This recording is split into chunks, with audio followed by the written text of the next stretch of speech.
Menikahlah dengan orang lain. Kamu tidak selevel dengan keluarga kami. Itu adalah hari ulang tahunku. Di depan meja makan yang telah aku siapkan dengan susah payah, ibu mertuaku melontarkan kata-kata itu. Suamiku ada di sampingku, tetapi dia tidak mengatakan apa-apa. Hari itu, ibu mertuaku bahkan berkata akan memperkenalkan wanita baru kepada suamiku. Aku telah menahannya selama 3 tahun. Aku menyiapkan sarapan setiap subuh dan menundukkan kepala bahkan ketika orang tuaku dihina. Namun, hari itu aku tidak menangis. Aku menandatangani surat cerai dan berbalik di depan pintu berkata, "Nanti jangan menyesal dan meminta saya untuk kembali." Ibu mertuaku mencibir. Apa yang bisa dilakukan seorang putri petani desa? Sebulan kemudian, suamiku memasuki pertemuan kontrak yang menentukan dalam hidupnya. Namun, begitu pintu ruang rapat terbuka, dokumen di tangan suamiku jatuh ke lantai. Siapakah orang yang duduk di sana hingga membuat wajah suamiku menjadi begitu pucat? Sebelum memulai cerita ini, silakan tekan tombol suka dan langganan dan tinggalkan komentar dari mana Anda mendengarkan, dan saya akan berharap kebahagiaan berlimpah di tempat itu. Pukul 5 subuh, Kirana diam-diam membuka matanya. Hari ini adalah ulang tahunnya yang ke-32. Meskipun dia tahu bahwa baik suami maupun ibu mertuanya tidak akan mengingatnya, dia tidak bisa menahan secercah harapan kecil yang tumbuh di sudut hatinya. Itu adalah harapan bodoh bahwa mungkin tahun ini akan berbeda. Kirana berdiri di dapur dan menyalakan kompor untuk panci nasi kuning. Ini adalah ketiga kalinya dia memasak nasi kuning untuk ulang tahunnya sendiri. Ujung jarinya sedikit gemetar saat memasukkan santan dan kunyit. Hidungnya terasa perih saat teringat rasa nasi kuning buatan ibunya. Namun, Kirana mencoba tersenyum. Dia berharap jika ada semangkuk nasi kuning di atas meja, seseorang mungkin akan menyadarinya. Setelah menata nasi kuning dan beberapa lauk pauk dengan rapi di atas meja makan, Kirana duduk sejenak dan menatap kursi-kursi kosong. Duduk sendirian di meja makan untuk 4 orang membuat rumah yang luas ini terasa begitu sepi. Saat itu terdengar suara sandal diseret dari arah ruang keluarga. Itu adalah Bu Ratna, ibu mertuanya. Kirana secara refleks bangkit dan menundukkan kepalanya. "Ibu, selamat pagi." Ibu mertuanya tidak menjawab, melainkan mengamati meja makan, panci nasi kuning, lauk pauk yang tertata rapi. Mata ibu mertuanya menyipit. "Kirana, apa ini?" "Hari ini ulang tahun saya, Bu. Jadi saya memasak nasi kuning." Sudut bibir ibu mertuanya berkedut. Saat melihat ekspresi itu, jantung Kirana berdebar kencang. Dia tahu bahwa tidak akan ada kata-kata baik yang keluar. Ulang tahun apaan? Keluarga petani dari desa mau merayakan ulang tahun di rumah ini? Setiap kata menusuk hatinya. Kirana menundukkan kepalanya lebih dalam. Meskipun dia telah mendengar kata-kata itu berkali-kali selama 3 tahun, mendengarnya di pagi hari ulang tahunnya terasa sangat menyakitkan. Matanya memanas, tetapi dia menggigit bibirnya dengan keras dan menahannya. Tepat pada saat itu, pintu depan terbuka dan adik iparnya, Sania, masuk. Sania, yang sering mampir ke rumah orang tuanya di akhir pekan, mengangkat sebelah alisnya saat melihat nasi kuning di atas meja. "Kak, kalau ulang tahun, kenapa tidak dirayakan di rumah orang tuamu saja? Di sini kan tidak ada yang akan merayakannya." Sania mengatakannya sambil tersenyum, tetapi tidak ada kehangatan dalam senyum itu. Ibu mertuanya menimpali benar. Harusnya dia pulang saja ke kampungnya. Kirana tidak bisa berkata apa-apa dan hanya menggenggam ujung celemeknya dengan erat. Dia harus mengerahkan seluruh kekuatannya hingga jari-jarinya memutih untuk menahan air mata. Saat itu bel pintu berbunyi. Seorang kurir mengantarkan sebuah kotak besar. Pengirimnya adalah dari sebuah desa di Jawa Tengah, kampung halaman Kirana. Saat kotak itu dibuka, di dalamnya ada singkong yang baru dipanen, sambal terasi buatan sendiri, dan beras Cianjur yang dikemas dengan rapi, dan di atasnya ada surat tulisan tangan dari ibunya. "Selamat ulang tahun putriku, jaga kesehatanmu," tertulis dengan tulisan tangan yang sedikit miring. Air mata langsung menggenang di mata Kirana. Saat dia hendak memeluk surat itu ke dadanya, ibu mertuanya melirik kotak itu dan mengerutkan kening. "Barang kampungan seperti ini mau ditaruh di mana?" "Jangan ditaruh di depan, singkirkan." Ibu mertuanya mendorong kotak itu ke samping rak sepatu. Beberapa buah singkong menggelinding ke lantai. Singkong-singkong itu yang telah dipilih satu persatu oleh ibunya dengan tangan yang berlumpur, kini tergeletak di lantai depan yang dingin. Kirana berlutut dalam diam dan memunguti singkong-singkong itu. Tangannya gemetar sehingga singkong itu terus terlepas dari tangannya. Tidak ada yang membantunya. Sania sedang duduk di sofa ruang keluarga sambil melihat ponselnya dan ibu mertuanya sudah masuk ke kamar tidur utama. Baru setelah pukul 9 malam suaminya, Bima, pulang kerja. Mendengar suara pintu depan terbuka, Kirana keluar dengan secercah harapan. Mungkin saja dia ingat, "Mas Bima, sudah aku siapkan makan malam." "Ya, terima kasih. Hari ini ada 3 operasi, jadi aku sibuk sekali." Bima melepas dasinya dan duduk di meja makan. Dia tidak bereaksi sama sekali saat melihat nasi kuning. Dia hanya mengambil sendok dan mulai makan dalam diam. Kirana duduk di seberangnya dan menatap wajah suaminya dengan saksama. Dia juga tidak tahu. Rasanya ada sesuatu yang perlahan padam di dalam hatinya. Ibu mertuanya keluar ke ruang keluarga dan berkata kepada Bima, "Bima, Kirana dari pagi tadi sudah menyiapkan makan malam. Katanya hari ini ulang tahunnya." "Oh ya, dari kampungnya dikirim singkong dan beras. Barang-barang yang tidak pantas ada di rumah ini." Baru saat itulah Bima sepertinya menyadari arti nasi kuning itu dan menghentikan sendoknya. Dia melirik Kirana sejenak, tetapi tidak bisa mengatakan apa-apa di depan ibunya. "Oh, begitu." Hanya itu yang dikatakannya. Rasa bersalah mungkin melintas di matanya, tetapi tidak pernah terucap dari bibirnya. Kirana diam-diam bangkit dari kursinya dan masuk ke dapur. Dia berdiri di depan wastafel dan menyalakan keran. Di tengah suara air yang deras, agar tidak ada yang mendengar, Kirana menangis tanpa suara. Bahunya bergetar hebat dan air mata mengalir di pipinya, menetes dari dagunya ke wastafel.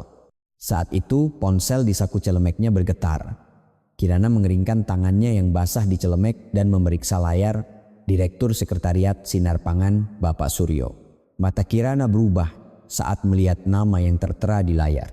Di atas wajahnya yang masih basah oleh air mata, ekspresi yang sama sekali berbeda dari sebelumnya melintas mata yang kokoh dan tidak goyah. Kirana tidak menjawab telepon itu, mematikan layar dengan tenang dan memasukkannya kembali ke sakunya. Kemudian, sambil membersihkan air di wastafel, dia bergumam pada dirinya sendiri. Belum waktunya. Tidak ada yang tahu mengapa Direktur Sekretariat dari salah satu dari 3 perusahaan makanan terbesar di Indonesia menelepon seorang putri petani desa. Tidak ada seorang pun di rumah ini yang tahu siapa wanita yang setiap pagi memasak nasi kuning dan memunguti singkong yang jatuh ini. Beberapa hari setelah ulang tahunnya, Kirana menunggu suaminya pulang kerja. Ada yang ingin dia bicarakan. Dia memutuskan untuk mengatakan apa yang selama ini dia pendam. Pintu depan baru terbuka lewat pukul 10 malam. Bima melepas jaket yang dikenakannya di atas seragam operasinya dan masuk ke ruang keluarga. Kirana meletakkan segelas air hangat di atas meja makan dan dengan hati-hati membuka mulutnya. "Mas Bima, bisa kita bicara sebentar? Ada apa? Cepat katakan." "Besok pagi aku harus visit pasien." Kirana mengencangkan cengkeramannya pada cangkir teh di kedua tangannya. Jantungnya berdebar kencang, tetapi kali ini dia memutuskan untuk tidak mundur. "Bisakah Mas sekali saja membelaku? Perkataan ibu di hari ulang tahunku, hadiah dari orang tuaku yang dibuang begitu saja." Mas Bima melihat semuanya kan? Tapi Mas tidak mengatakan apa-apa. Bima terdiam sejenak. Sambil melonggarkan dasinya, dia mengalihkan pandangannya ke atas meja. Dia tidak bisa menatap mata istrinya secara langsung. "Kirana, ibu juga punya maksud baik. Sabar saja, ibu memang bicaranya agak kasar kan? Maksudnya tidak jahat kok." Kirana menarik napas dalam-dalam. Dia sudah tidak bisa menghitung berapa kali dia mendengar kata-kata ini. Sabar saja. Ibu memang seperti itu. Selama 3 tahun, kata-kata yang keluar dari mulut suaminya selalu sama. Kirana tidak bisa membantah dan menundukkan kepalanya. Isi cangkir tehnya bergetar. Bima tidak menyadari bahwa tangannya gemetar. Keesokan siangnya, Kirana sedang melipat pakaian di kamar tidur utama. Namun, dari ruang keluarga, suara ibu mertuanya terdengar jelas. Dia sedang menelpon. Dan saat Kirana mendengar siapa lawan bicaranya, tangannya berhenti. Ibu mertuanya menelepon ibunya. Kirana meletakkan pakaiannya dan menahan napas. "Bu, saya menelepon karena sudah tidak tahan lagi. Ibu tidak mendidik putri ibu dengan benar. Bagaimana bisa orang desa yang tidak tahu sopan santun menjadi menantu? Dia bahkan menyiapkan nasi kuning untuk ulang tahunnya sendiri. Apa pantas hal seperti itu terjadi di keluarga dokter?" Suara ibu mertuanya tidak terkendali. Seolah-olah itu adalah teguran yang wajar. Suaranya yang bernada tinggi menggema di seluruh ruang keluarga. Dan kotak hasil bumi yang ibu kirimkan tempo hari lain kali tidak perlu dikirim lagi. Tidak cocok untuk rumah ini. Seluruh tubuh Kirana gemetar. Dia mengepalkan tinjunya dan kukunya menusuk telapak tangannya. Dia bisa menahan jika dirinya sendiri yang dihina. Dia telah bertahan selama 3 tahun, tetapi ini adalah orang tuanya. Ayahnya yang bekerja di ladang dari subuh hingga punggungnya bungkuk, ibunya yang memilih singkong satu persatu untuk ulang tahun putrinya. Merendahkan hati mereka adalah rasa sakit yang berbeda. Kirana berdiri lama sambil memegang gagang pintu.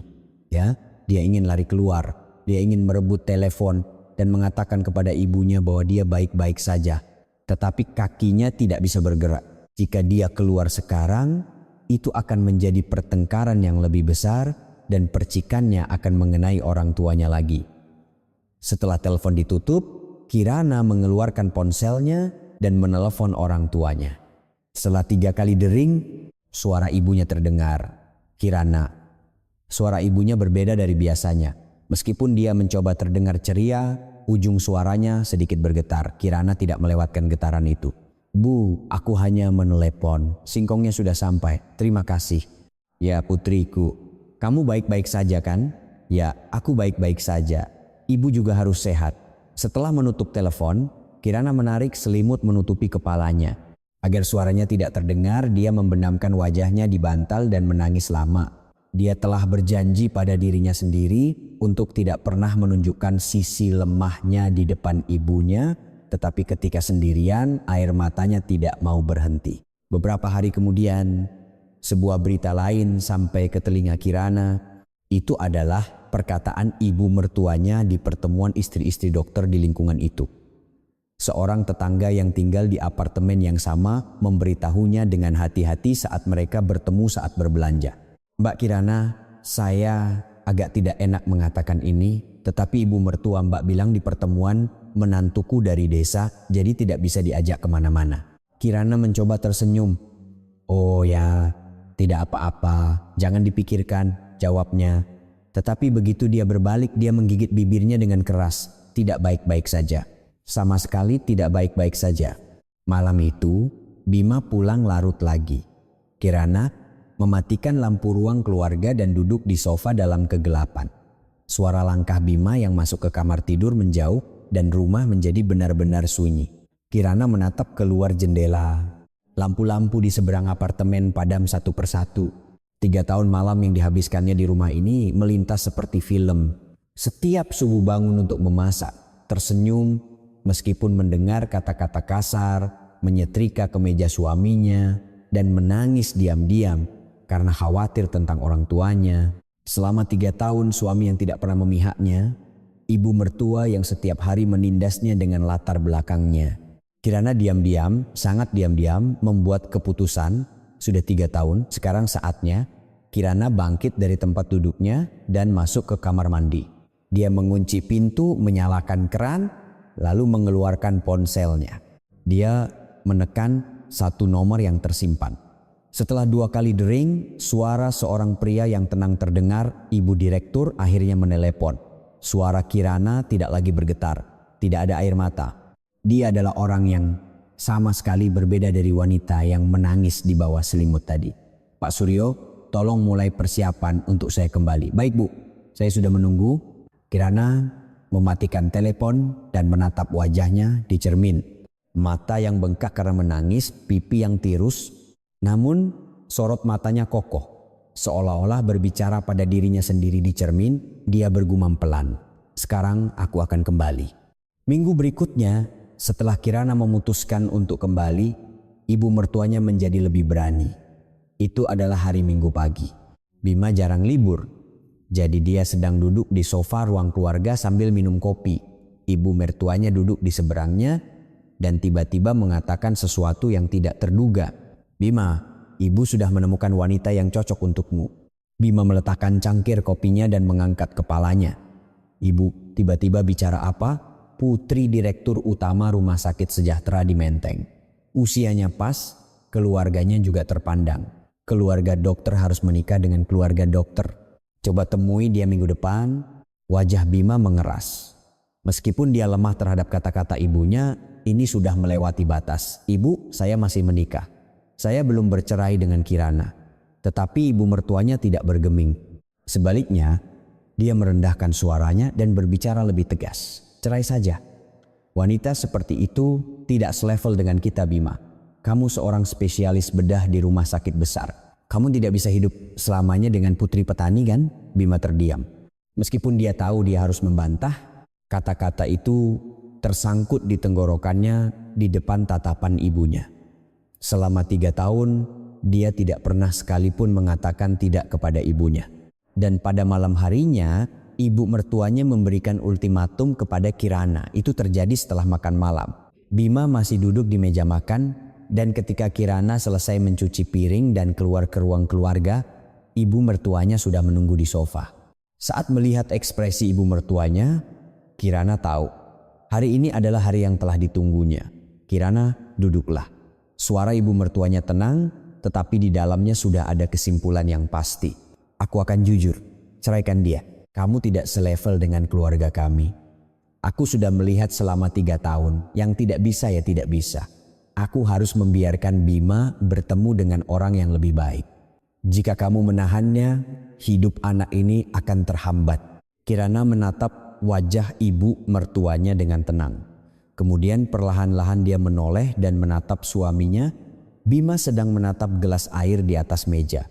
Dia tidak bisa mengangkat kepalanya. Bibirnya bergetar, tetapi tidak ada suara yang keluar. Melihat pemandangan itu, sesuatu padam di mata Kirana. Secerca harapan terakhir yang dipegangnya. Harapan tipis bahwa mungkin kali ini suaminya akan maju membelanya benar-benar lenyap. Tetapi sesuatu yang aneh terjadi. Kirana tidak menangis. Dia tidak memohon. Wanita yang setiap kali mendengar kata-kata kasar, menelan air mata dan bersembunyi di dapur, hari ini duduk dengan punggung tegak. "Baik, Bu." Ibu mertuanya menunjukkan sedikit kebingungan. Dia tidak menyangka akan diterima semudah ini. Suara Kirana tenang tanpa getaran sedikit pun. "Saya akan pergi." 3 kata itu menggema di ruang keluarga dan Bima akhirnya mengangkat kepalanya. Dia menatap wajah istrinya. Tidak ada air mata, tidak ada kebencian. Sebaliknya, dia begitu tenang sehingga Bima merasakan hawa dingin di punggungnya. Tetapi bahkan saat itu, Bima tidak bisa membuka mulutnya.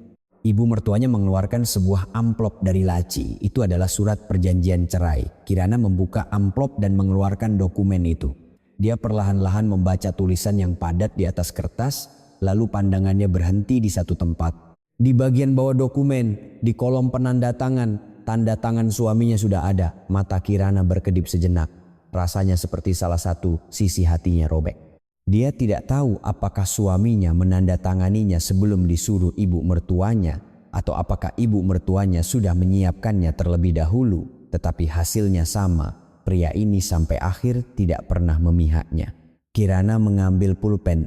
Dengan kekuatan di ujung jarinya, dia menuliskan namanya satu goresan demi satu goresan. Menulis 3 suku, kata Kirana Dewi, tidak memakan waktu lebih dari 3 detik. Meletakkan dokumen itu di atas meja, Kirana bangkit dari tempat duduknya. Dia masuk ke kamarnya dan keluar dengan sebuah koper kecil yang sudah disiapkannya. Ibu mertuanya terkejut lagi saat melihat koper itu. Menyiapkan barang-barang terlebih dahulu berarti menantunya ini juga sudah mengantisipasi hari ini. Kirana memakai sepatunya di depan pintu dan berbalik. Ibu mertua dan suaminya ada di ruang keluarga. Kirana menatap kedua orang itu secara bergantian dan membuka mulutnya. "Nanti, jangan menyesal dan meminta saya untuk kembali." Suaranya tenang sehingga terasa lebih berat.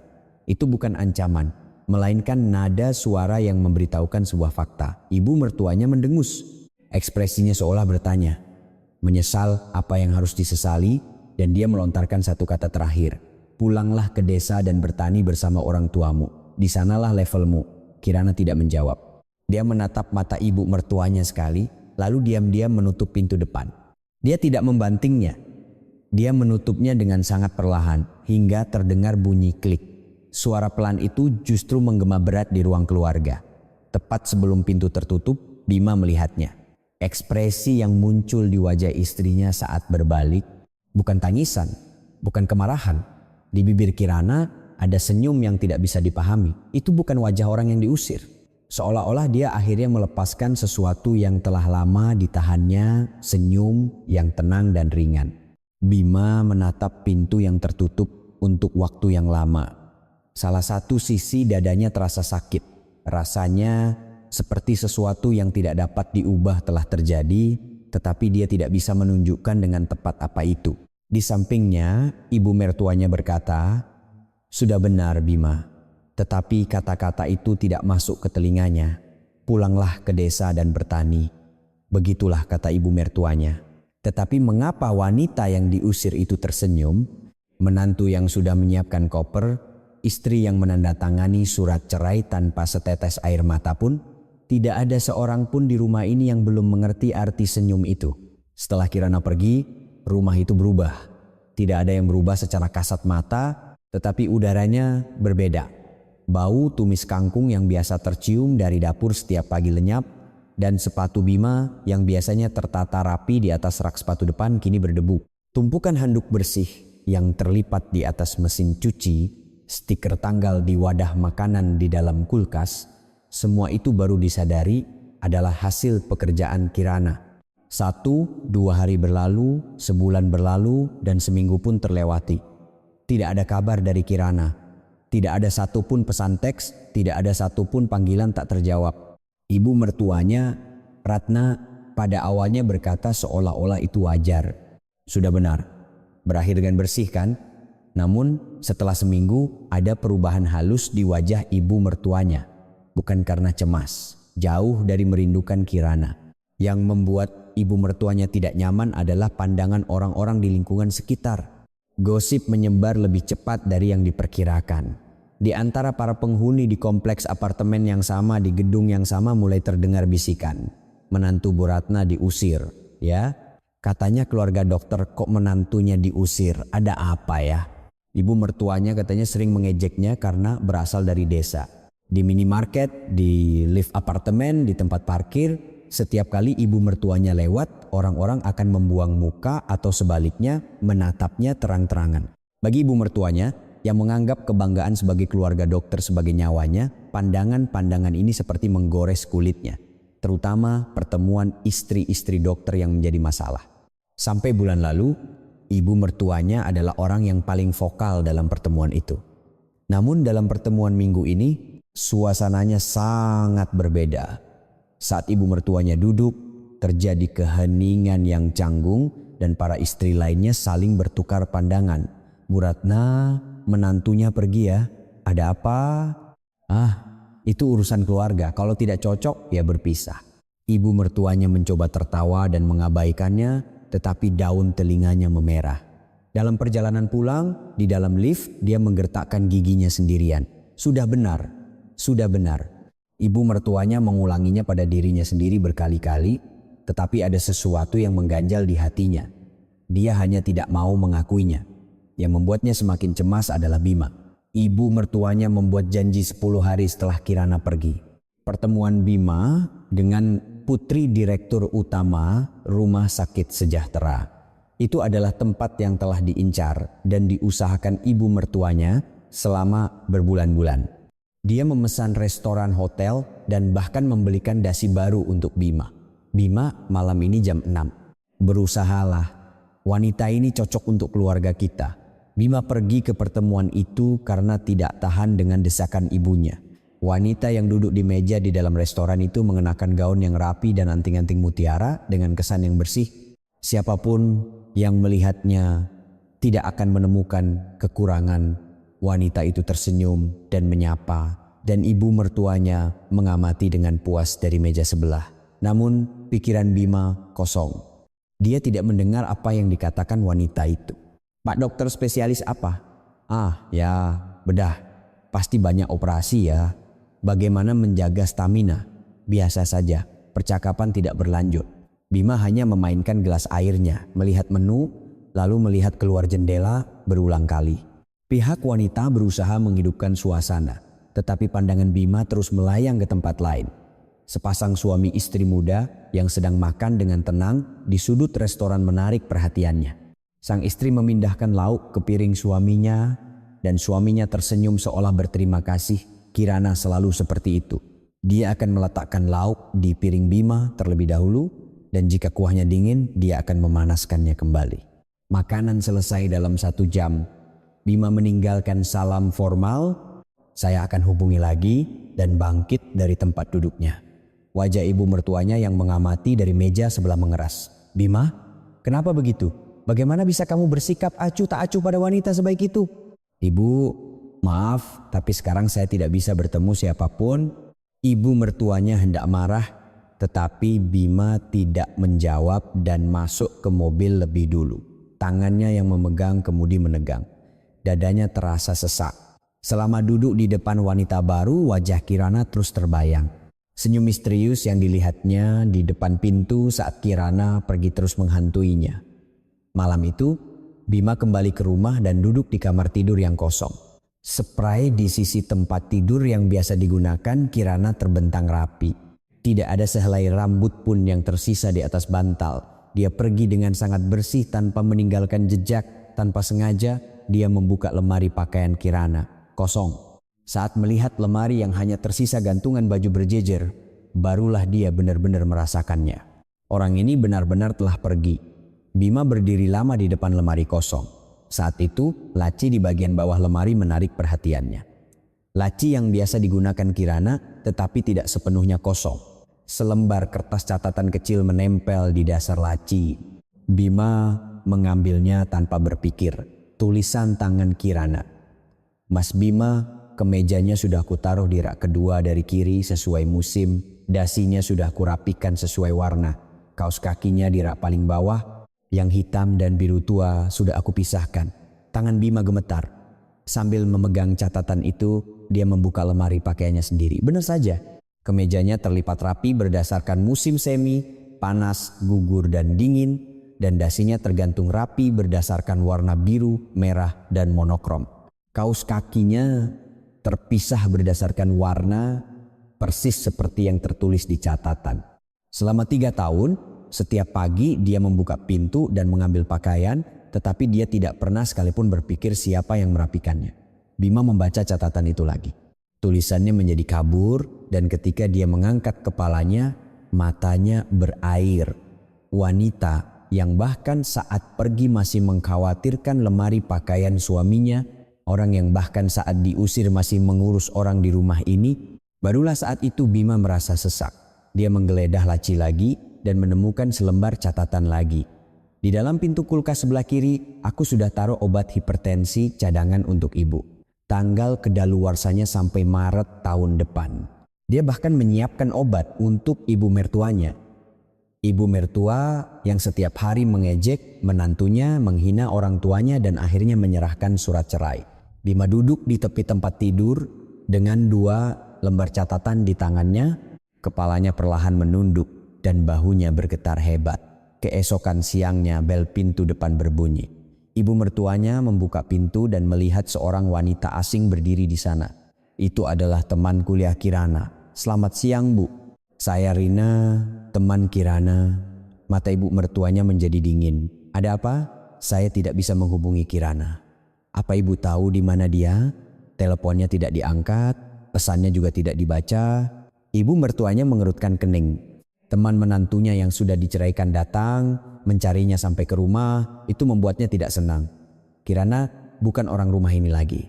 Kami tidak tahu dia di mana. Coba hubungi orang tuanya." Dan dia membanting pintu. Di depan pintu, suara Rina yang bergumam, "Kirana, di mana kamu?" terdengar samar-samar di koridor. Bima yang sedang duduk di sofa ruang keluarga mendengar suara itu, memutuskan kontak bahkan dengan temannya. Berarti Kirana telah benar-benar menghilang dari kota ini. Tidak, bukan menghilang, melainkan dia sendiri yang memutuskan semua koneksi. Teringat saat dia menandatangani surat cerai, dia mengambil pulpen tanpa ragu sedikit pun. Menyiapkan koper terlebih dahulu, senyum yang ditunjukkannya saat berbalik. Bima bersandar di sofa dan menatap langit-langit. Di ruang keluarga yang sunyi, hanya suara jam dinding yang berdetak. Rasanya rumah ini belum pernah sesunyi ini. Dulu, setiap subuh terdengar suara talenan dari dapur. Setiap pagi terdengar suara Mas Bima, sarapannya sudah siap. Dan setiap malam terdengar suara desis uap dari setrika. Baru setelah semuanya hilang, dia menyadari bahwa semua suara itu adalah Kirana. Bima mengeluarkan catatan dari sakunya. Dia telah membawanya sepanjang hari. Dia menelusuri tulisan tangan Kirana yang bulat dengan jarinya. Dan di ruang keluarga yang kosong, dia bergumam pelan. Apakah aku benar-benar melakukan hal yang benar? Tidak ada yang bisa menjawab. Di rumah yang sunyi, hanya satu kalimat itu yang melayang di udara. Di manakah Kirana? Apakah dia kembali ke kampung halamannya? Atau apakah dia berada di tempat yang sama sekali berbeda? Wanita yang malam sebelum pergi menelepon dan berkata, "Tolong mulai persiapan untuk saya kembali. Apa yang sedang dilakukannya sekarang?" Bima bahkan belum mengetahui keberadaan telepon itu. Tidak ada seorang pun di rumah ini yang bisa menebak kemana menantu yang hilang itu pergi. 2 minggu setelah Kirana meninggalkan rumah mertuanya, suatu pagi di tengah-tengah Jakarta, sebuah gedung 50 lantai berlapis kaca berkilauan memantulkan sinar matahari pagi. Di puncak gedung tertulis huruf besar Sinar Pangan, salah satu dari 3 perusahaan makanan terbesar di Indonesia dengan pendapatan tahunan triliunan rupiah. Tidak ada seorang pun di Jakarta yang tidak mengenal nama ini. Di depan gerbang utama gedung itu, sebuah sedan hitam berhenti. Pintu belakang terbuka dan seorang wanita turun, setelan hitam yang rapi, rambut yang diikat rapi. Wanita ini sama sekali berbeda dari wanita yang 2 minggu lalu keluar dari depan rumah mertuanya dengan sebuah koper kecil. Atau mungkin inilah wujud aslinya. Saat Kirana melewati gerbang utama, penjaga keamanan di lobi membungkuk dalam-dalam. "Selamat pagi Bu Direktur." Resepsionis juga bangkit dari tempat duduknya dan menundukkan kepala. Saat Kirana berdiri di depan lift pribadinya, pintu langsung terbuka dan seorang staf dari sekretariat dengan sopan membimbingnya. "Bu Direktur, Bapak Komisaris Utama sudah menunggu." Di dalam lift, Kirana memandang keluar jendela saat pemandangan kota Jakarta semakin mengecil. Semakin tinggi angkanya, semakin jantungnya berdebar. Bukan karena gugup, melainkan kelegaan karena akhirnya bisa melepaskan semua yang telah dipendamnya selama 3 tahun. Lantai 50, ruang komisaris utama. Saat pintu lift terbuka, di ujung koridor yang luas terlihat sebuah pintu kayu yang kokoh. Direktur sekretariat, Suryo, berdiri di depan pintu menunggu dan saat melihat Kirana, wajahnya berseri-seri. "Bu Direktur, lama tidak bertemu. Anda telah bekerja keras." "Pak Suryo, terima kasih selama ini." Suryo membuka pintu. Saat masuk ke ruang komisaris utama, seorang pria tua berdiri di depan jendela kaca. Rambut putih, kerutan yang dalam. Namun punggungnya tegak dan sorot matanya masih tajam. Pendiri Sinar Pangan, salah satu dari 3 perusahaan makanan terbesar di Indonesia, Bapak Wijoyo, pria tua itu berbalik dan menatap Kirana. Di wajahnya yang kaku, senyum perlahan berkah. Di dalam senyum itu ada rasa rindu, kasihan, dan kebanggaan yang tercampur menjadi satu. "Kiranaku." Satu kata itu membuat mata Kirana memanas. Kehangatan yang tidak pernah dia rasakan selama 3 tahun.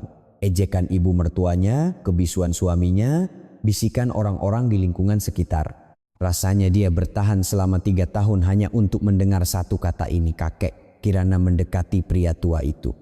Bapak Wijoyo memegang bahu cucunya dengan kedua tangannya dan menatap wajahnya dengan saksama.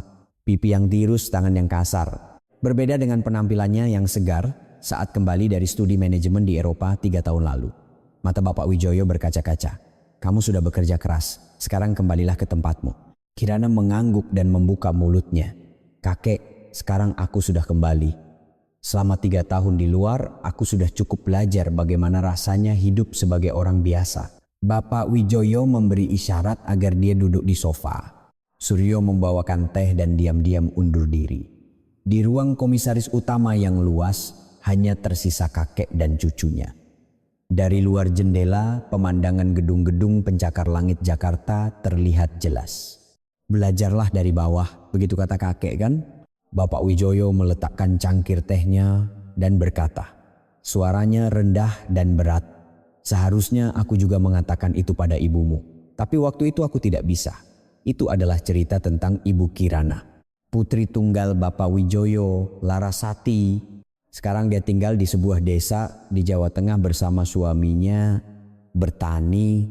Hampir tidak ada yang tahu bahwa wanita itu pernah menjadi pewaris gedung 50 lantai ini. Bapak Wijoyo perlahan memulai ceritanya.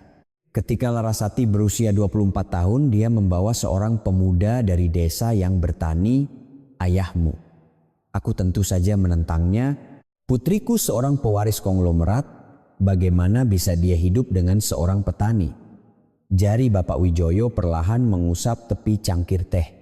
Gerakan tangan yang mengingat kenangan lama. Aku menentangnya. Keras. Aku bilang jika dia menikah, aku akan memutuskan hubungan. Dan Larasati benar-benar pergi. Dia berkata akan hidup dengan marga suaminya. Meninggalkan marga Wijoyo dan hidup dengan marga Suryo. Hubungan kami terputus di catatan sipil dan di mata dunia.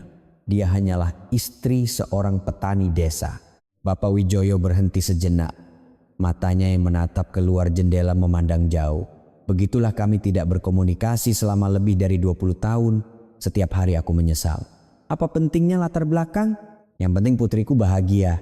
Butuh 20 tahun untuk menyadari itu. Bapak Wijoyo menatap Kirana.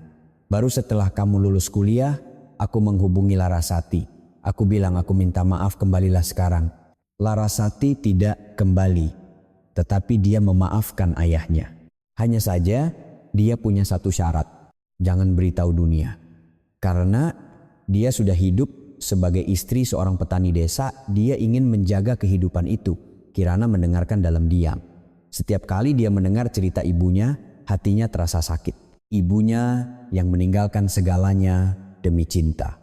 Itulah sebabnya tidak peduli seberapa banyak mertuanya menyelidiki latar belakangnya, informasi yang didapat hanyalah keluarga petani dari sebuah desa di Jawa Tengah.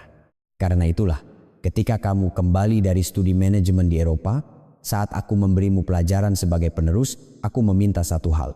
Bapak Wijoyo menatap mata Kirana dengan tajam. Sembunyikan identitasmu dan hiduplah sebagai orang biasa. Rasakan sendiri bagaimana orang memperlakukanmu ketika mereka tidak tahu latar belakangmu. Dengan begitu kamu baru pantas berada di atas orang lain. Kirana mengangguk 3 tahun. 3 tahun hidup sebagai putri petani desa, sebagai menantu keluarga dokter tanpa latar belakang apapun. Pelajaran yang didapatnya selama itu tidak tertulis di buku manajemen manapun. Air mata menggenang di mata Kirana. Dia mencoba menahannya, tetapi di depan kakeknya dia tidak bisa. Kakek, aku mengalami hal yang sama seperti yang dialami ibu. Suaranya bergetar. Sekarang aku tahu betapa sakitnya diremehkan karena latar belakang. Di hari ulang tahunku, aku dimarahi di depan nasi kuning yang aku masak sendiri. Singkong yang dikirim ibu dibuang di depan pintu. Dan di rumah di mana tidak ada yang memihak, aku bangun setiap subuh untuk memasak. Tangan keriput Bapak Wijoyo menggenggam tangan Kirana dengan erat. Tangan pria tua itu juga gemetar. Semua sudah berakhir. Sekarang kembalilah ke tempatmu. Bapak Wijoyo bangkit dari tempat duduknya dan mengambil sebuah dokumen dari atas mejanya. Itu adalah surat pengangkatan sebagai Direktur Eksekutif Sinar Pangan. Nama Kirana Dewi Wijoyo tercetak dengan jelas.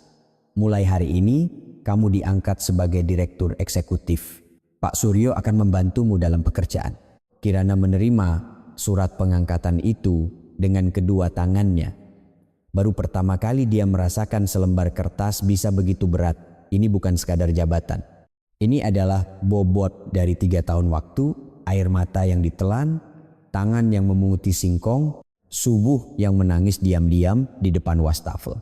Kirana meletakkan surat pengangkatan itu dan menatap kakeknya. Di matanya yang telah menghapus air mata, sorot mata yang tajam telah kembali. Kakek, aku punya satu permintaan, katakan saja apapun. Beberapa hari lagi akan ada tender pengadaan catering rumah sakit. Total nilainya 800 miliar rupiah. Rumah sakit Bima akan ikut serta. Mata Bapak Wijoyo menyipit. Suara Kirana tidak bergetar. Saya akan menemuinya secara langsung. Terjadi keheningan sejenak. Bapak Wijoyo menatap mata cucunya lalu perlahan mengangguk. Kamu yang putuskan. Kakek akan mendukungmu. Kirana keluar dari ruang komisaris utama dan berdiri di depan lift. Sambil menunggu pintu terbuka, dia melihat bayangan dirinya di jendela kaca. Setelan hitam, bahu yang tegak, mata yang tidak goyah. Sulit dipercaya bahwa ini adalah orang yang sama dengan wanita yang 2 minggu lalu mengenakan celemek di dapur mertuanya dan memunguti singkong. Pintu lift terbuka. Saat Kirana masuk, dia bergumam pelan. Mas Bima, kita akan segera bertemu. Jakarta yang terlihat dari lantai 50 tampak luas dan tenang. Di suatu tempat di kota itu, mantan suaminya masih hidup tanpa mengetahui keberadaan istrinya yang hilang. Siapa Kirana? Siapa pemilik gedung ini? Siapa yang akan dihadapinya di acara tender yang akan datang? Bima tidak tahu apa-apa. Minggu itu Kirana kembali sebagai direktur eksekutif. Sebuah berita besar beredar di kalangan industri medis. Divisi usaha catering di bawah naungan Sinar Pangan mengumumkan tender terintegrasi untuk pengadaan catering Rumah Sakit Umum Nasional. Total nilainya 800 miliar rupiah. Tender tunggal dengan skala terbesar dalam sejarah industri. Rumah sakit umum di seluruh negeri memasang telinga dan grup obrolan industri medis ramai dengan berita ini. Rumah sakit tempat Bima bekerja tidak terkecuali. Pagi itu, Direktur rumah sakit secara pribadi memanggil Bima ke ruangannya. Direktur rumah sakit menunjuk dokumen pengumuman tender di atas mejanya dan berkata, Dr. Bima, tender pengadaan catering Sinar Pangan kali ini harus kita menangkan 800 miliar. 800 miliar. Jika kontrak ini berhasil, keuangan rumah sakit akan benar-benar berubah. Bima menerima dokumen itu. Sinar Pangan. Nama itu sering ia lihat di berita, tetapi ia tidak pernah berpikir akan terkait dengan pekerjaannya. Sampai saat itu, saya ingin Dr. Bima yang memimpin presentasi tender. Jika seorang dokter spesialis bedah yang presentasi langsung, akan lebih meyakinkan. Berikan dasar medis tentang pengaruh nutrisi pada pasien dan jelaskan mengapa rumah sakit kita cocok untuk kontrak ini. Bima mengangguk. Dia tidak menyangka akan diberi tugas seperti ini selain operasi, tetapi dia tidak bisa menolak permintaan direktur rumah sakit. Terlebih lagi, pentingnya kontrak ini bagi rumah sakit dapat dipahami oleh setiap dokter. Setelah pulang kerja, ketika Bima menceritakan tentang tender itu kepada ibunya, reaksi ibunya meledak-ledak. 800 miliar. Sinar Pangan itu kan salah satu dari 3 perusahaan makanan terbesar di Indonesia. Bima, kalau kamu memenangkan kontrak ini, posisiku akan benar-benar berbeda. Mata ibu mertuanya berbinar. Kebanggaan sebagai keluarga dokter ditambah dengan kenyataan bahwa putranya akan bekerja sama dengan perusahaan besar membuatnya bersemangat. Ibu mertuanya duduk di sofa dan sudah membayangkan gambaran setelah sukses. Makanya, untung saja wanita kampungan seperti Kirana sudah tidak ada. Apa pantas orang seperti itu mendampingimu di acara seperti ini? Sekarang baru ada hal baik yang terjadi. Bima tidak menanggapi perkataan ibunya. Dulu, dia mungkin akan mengabaikannya tanpa berpikir. Setiap kali ibunya merendahkan Kirana, ada bagian dari hatinya yang terasa sesak. Bima membawa dokumen itu dan masuk ke ruang kerja. Mulai malam itu, Bima fokus pada persiapan tender. Standar nutrisi catering rumah sakit, dasar medis untuk menu yang disesuaikan untuk setiap pasien. Hingga efek sinergi dari kerja sama dengan Sinar Pangan. Dia meneliti data semalaman dan membuat materi presentasi. Namun, konsentrasinya tidak baik. Saat duduk di meja kerja dan menatap layar laptop, tiba-tiba ia mengangkat kepala dan melihat cangkir kosong. Dulu, pada jam seperti ini, Kirana akan membawakan secangkir teh hangat. Dia akan membuka pintu sedikit, meletakkannya di sudut meja tanpa suara dan pergi tanpa berkata apa-apa. Bima mencoba mengingat apakah dia pernah mengucapkan terima kasih saat itu. Dia tidak ingat. Ada juga saat-saat dia berhenti saat merapikan data. Dia teringat catatan yang ditinggalkan Kirana. Tulisan tangan bulat, yang mengatakan bahwa kemejanya dirapikan berdasarkan musim dan dasinya berdasarkan warna. Orang yang bahkan saat pergi masih menyiapkan obat hipertensi untuk ibu mertuanya. Marat Pak. Fakta bahwa orang itu bangun setiap jam 5 pagi untuk menyiapkan sarapan terus berputar di benaknya. Bima menggelengkan kepalanya dan mencoba fokus kembali pada layar. Sekarang tender yang utama. Pikiran tentang Kirana nanti saja. Meskipun dia mengulanginya, kepala dan hatinya bergerak sendiri-sendiri. Keesokan malamnya, ibu mertuanya kembali mengangkat topik pertemuan dengan putri direktur rumah sakit. Di ruang keluarga, sambil menunjukkan foto kepada Bima, dia berkata, "Bima, putri Bapak Direktur Rumah Sakit Sejahtera yang kamu temui tempo hari katanya ingin bertemu lagi. Coba luangkan waktu akhir pekan ini." Bima melirik foto itu dan mengalihkan pandangannya. Wajah wanita yang ditemuinya di restoran 2 minggu lalu terbayang, tetapi tidak ada perasaan apapun. "Ibu, sekarang saya ingin fokus pada pekerjaan. Persiapan tender sedang mendesak." Wajah ibu mertuanya mengeras. Ya, ini adalah kedua kalinya putranya menolak perkataannya. Yang pertama adalah saat pulang dari restoran, dan hari ini yang kedua, ibu mertuanya menggigit bibirnya dengan keras tetapi tidak memaksanya lebih jauh. Sorot mata putranya berbeda dari sebelumnya. Dulu saat menolak ada rasa bersalah, tetapi hari ini dia hanya tegas. Setelah ibu mertuanya masuk ke kamar tidur utama, Bima duduk di sofa dan berpikir lama. Mengapa dia begitu tidak ingin bertemu dengan wanita baru? Dia bertanya pada dirinya sendiri. Jawabannya sudah dia ketahui. Dia hanya tidak mau mengakuinya. Semakin dekat hari tender, ketegangan di dalam rumah sakit semakin meningkat. Tim Bima merevisi materi presentasi 3 kali dan gladi bersih dilakukan 2 kali. Direktur rumah sakit menelepon Bima setiap hari untuk menanyakan perkembangan. Namun ada satu hal yang aneh. Informasi tentang eksekutif yang bertanggung jawab dari pihak Sinar Pangan hampir tidak ada.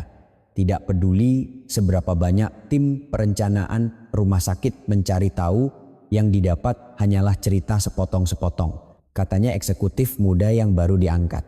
Jabatannya direktur eksekutif, tapi tidak ada yang tahu wajahnya. Ketika kepala tim perencanaan melaporkan, Bima mengerutkan kening. Direktur eksekutif itu jabatan yang cukup tinggi tapi tidak ada yang tahu wajahnya, ya. Katanya baru diangkat tiba-tiba, namanya juga tidak dipublikasikan.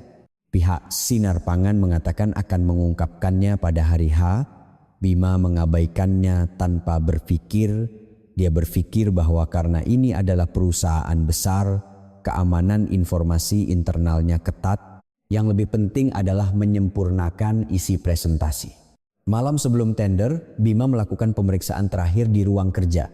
Dia membaca materi presentasi dari awal hingga akhir sekali lagi dan merapikan jawaban untuk pertanyaan yang diperkirakan. Jam menunjukkan sudah lewat jam 1 pagi. Dia bersandar di kursi dan memejamkan mata, merasa tegang, tetapi juga ada rasa hampa.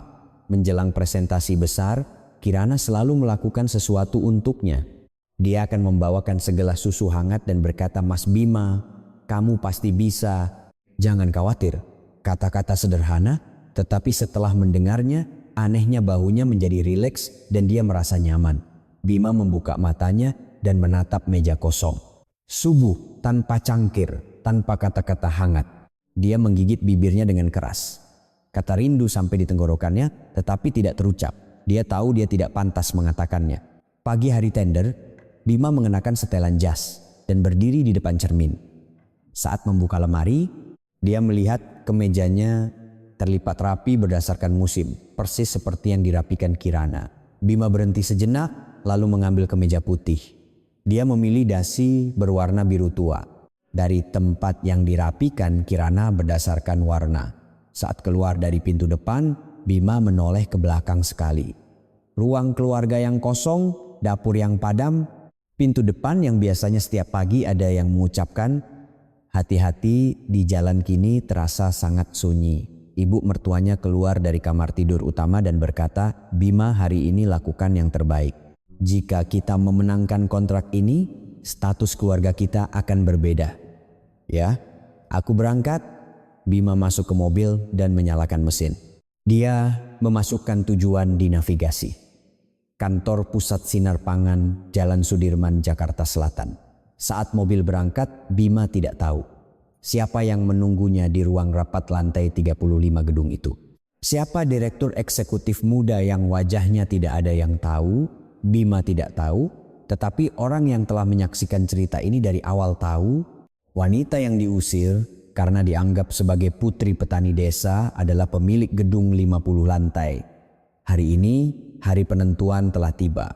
Lobi kantor pusat Sinar Pangan ramai sejak pagi. Pejabat rumah sakit dari seluruh negeri sibuk mendaftar untuk tender, membuat lobi menjadi ramai. Antrean panjang di depan meja resepsionis dan orang-orang berjas rapi naik turun lift. Pukul 10 pagi, Bima tiba di kantor pusat bersama 2 orang dari tim perencanaan rumah sakit. Begitu masuk ke lobi, langit-langit yang terbuka hingga lantai 50 menarik perhatiannya. Interior yang penuh dengan kaca dan marmer memiliki skala yang berbeda dari rumah sakit. Bima mengagumi dalam hati sambil menenangkan diri. Dia memegang erat tas berisi materi presentasi dan mengikuti petunjuk ke ruang rapat lantai 35. Setibanya di lantai 35, di ujung koridor yang luas terlihat sebuah ruang rapat besar. Di balik dinding kaca terlihat meja panjang dan proyektor yang sudah disiapkan. Seorang staf sekretariat memberikan arahan di depan pintu. Tim presentasi silakan duduk di dalam. Eksekutif yang bertanggung jawab dari Sinar Pangan akan segera masuk. Bima dan timnya duduk di salah satu sisi meja dan membuka materi. Bima memeriksa urutan presentasi untuk terakhir kalinya sambil menarik napas dalam-dalam. Telapak tangannya sedikit berkeringat, tetapi persiapannya sudah cukup. Dia telah melakukan gladi bersih 3 kali semalaman. Ruang rapat menjadi sunyi sejenak. Dari koridor terdengar suara sepatu hak tinggi mendekat. Staf sekretariat membuka pintu. Bima secara refleks mengangkat kepalanya dan menatap ke arah pintu. Setelan hitam, rambut yang diikat rapi. Seorang wanita masuk ke ruang rapat sambil membawa map dokumen, bahu yang tegak, langkah yang mantap. Suasana ruang rapat berubah dalam sekejap.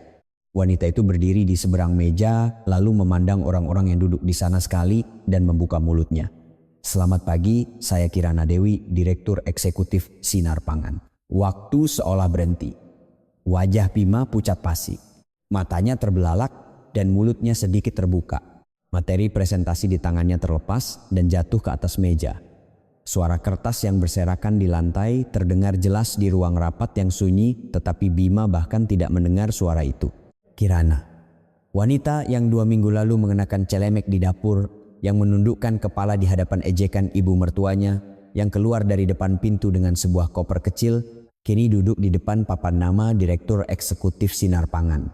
Sulit dipercaya bahwa ini adalah orang yang sama. Wajahnya memang Kirana, tetapi auranya sama sekali berbeda. Bukan tatapan mata yang tenang dan lembut yang dilihatnya di rumah mertuanya, melainkan mata yang dingin dan tajam yang menguasai seluruh ruang rapat. Kirana menatap Bima. Pandangan mereka bertemu. Ekspresi Kirana tidak berubah, tidak terkejut, tidak menghindar. Seolah-olah dia telah mempersiapkan momen ini sejak lama. Dia menatap Bima dengan tenang. Bisa kita mulai presentasinya? Suara Kirana rendah dan tenang. Orang lain yang duduk di ruang rapat tidak tahu apa-apa dan sedang menunggu presentasi. Hanya Bima yang berhenti dengan wajah pucat pasi. Kepala tim perencanaan di sebelahnya menyenggol Bima dengan sikunya. Dokter Bima, presentasinya. Bima berusaha menguasai diri. Dengan tangan gemetar, dia memunguti materi yang jatuh di lantai. Ujung jarinya yang merapikan kertas terlihat jelas gemetar. Dia bangkit dan berdiri di depan mimbar presentasi, tetapi kalimat pertama yang telah disiapkannya tidak teringat. Rumah sakit kami berdasarkan sistem nutrisi yang berpusat pada pasien. Suaranya pecah. Pandangannya terus tertuju pada Kirana. Kirana sedang membolak-balik dokumen dengan wajah tanpa ekspresi sambil mendengarkan presentasi. Wajah tanpa ekspresi itu justru membuat jantung Bima semakin berdebar kencang. Andai saja dia marah atau menatapnya dengan pandangan penuh kebencian, mungkin Bima masih bisa menahannya. Tetapi Kirana hanya sedang bekerja. Sikapnya seperti menghadapi salah satu dari banyak peserta tender, bukan mantan suaminya. Presentasi itu berantakan. Dia tidak bisa menyampaikan setengah dari materi yang telah disiapkannya. Dan pada sesi tanya jawab, Bima berbicara ngelantur. Kepala tim perencanaan di sebelahnya berkeringat dingin saat memberikan penjelasan tambahan. Kirana mendengarkan presentasi itu tanpa emosi sampai akhir, dan di akhir dia berkata singkat, "Terima kasih atas kerja keras Anda, hasilnya akan kami beritahukan kemudian." Setelah presentasi selesai, anggota tim lain meninggalkan ruang rapat. Setelah kepala tim perencanaan berkata, "Dr. Bima, saya tunggu di lobi dan keluar hanya Bima dan Kirana yang tersisa di ruang rapat." Kirana merapikan dokumen dan bangkit dari tempat duduknya. Dia tidak menatap ke arah Bima, seolah-olah rapat sudah selesai dan dia harus beralih ke jadwal berikutnya, seperti penyelesaian pekerjaan biasa. "Kirana," Bima membuka mulutnya lebih dulu, suaranya pecah. Tangan Kirana berhenti sejenak, tetapi dia tidak menoleh. Bima melangkah maju, kakinya gemetar, getaran yang berbeda dari yang dirasakannya di depan mimbar presentasi. Dia tidak bisa menahan apa yang naik dari dalam dadanya. "Maafkan aku benar-benar minta maaf." Kirana perlahan berbalik. Dia menatap wajah Bima, pria yang matanya memerah dan bibirnya bergetar. Selama 3 tahun, dia tidak pernah sekalipun membelanya, hanya menundukkan kepala pada perkataan ibu mertuanya dan menandatangani surat cerai lebih dulu. Pria itu kini hancur di depannya. Tatapan mata Kirana menjadi dingin. Di bawah cahaya lampu neon ruang rapat, matanya bersinar sangat dingin. "Mas Bima?" Panggilannya berubah. Dulu dalam dialog dia memanggilnya Mas Bima, tetapi Mas Bima yang sekarang memiliki jarak yang sama sekali berbeda. Nada suara orang asing yang memanggil orang asing. "Apakah Mas merasa bersalah setelah tahu aku adalah cucu seorang konglomerat? Saat aku masih menjadi putri petani desa, Mas langsung menyodorkan surat cerai kan? Saat ibu Mas menghinaku di depan nasi kuning ulang tahunku, Mas tidak bisa mengatakan apa-apa kan? Saat singkong yang dikirim ibuku digulingkan di depan pintu, Mas pura-pura tidak tahu kan?" Suara Kirana tidak meninggi. Sebaliknya, rendah dan tenang. Karena itu terasa lebih sakit.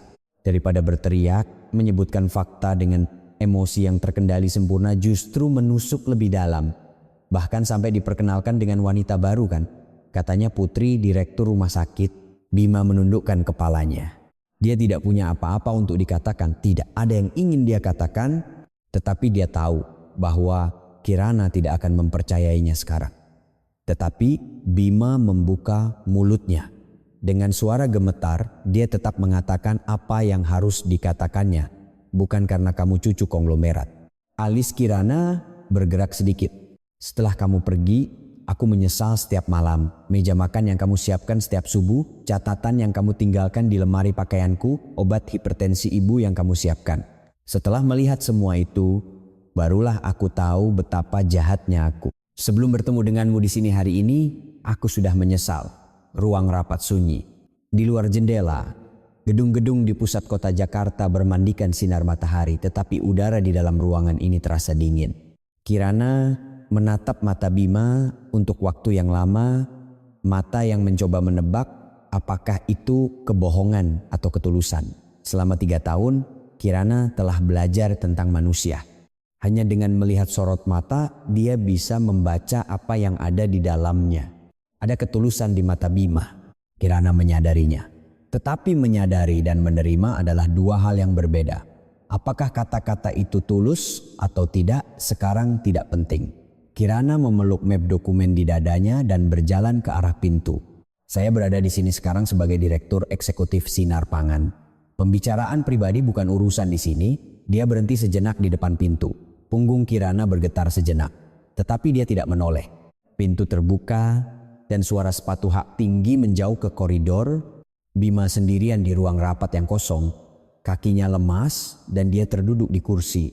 Dia menutupi wajahnya dengan kedua tangannya dan tidak bergerak untuk waktu yang lama. Pada saat yang sama, di rumah Bima, telepon ibu mertuanya berdering. Bukan kepala tim perencanaan rumah sakit yang menelepon ibu mertuanya, melainkan seorang staf rumah sakit yang ikut dalam tender yang menceritakannya kepada seorang kenalan yang tinggal di apartemen yang sama, dan berita itu sampai ke telinga ibu mertuanya. Mantan istri Dr. Bima adalah direktur eksekutif Sinar Pangan. Katanya cucu perempuan dari Bapak Wijoyo. Ibu mertuanya berhenti sambil memegang telepon. Dia tidak percaya dengan apa yang didengarnya. Apa? Apa maksudmu? Katanya mereka melihatnya langsung di tender hari ini. Presentasi Dokter Bima bahkan tidak berjalan lancar.